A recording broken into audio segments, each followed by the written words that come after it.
Natatandaan niyo itong movie na to? Tukakan sa'y tabi-tabi mo sa bangkay. Lulubog, lilitaw sa saradong hukay. Teka, paano nga yun? Ang title ng movie na yan ay Magic Temple, 1996. Isa daw sa mga paboritong pelikula ng mga data 90s. Talagang tumataktong kanta na to sa mga kabataan nung panahon na yun dahil nga naman sobrang catchy niya at talagang nakakalibang panoodin itong movie na to. Meron ditong isa eksena na lagi namin dinagaya ng mga kalaro ko.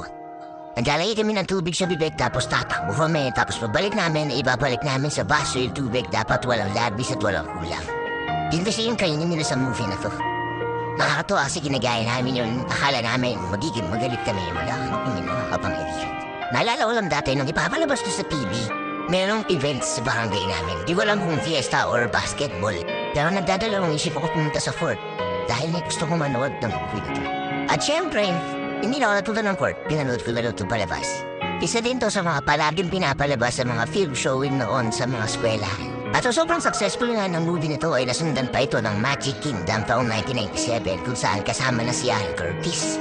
At isang malumpot na balita na noong December 2023 ay namayapa si June Urbano. Siya yung master nila sa pelikula na to. Rest in peace.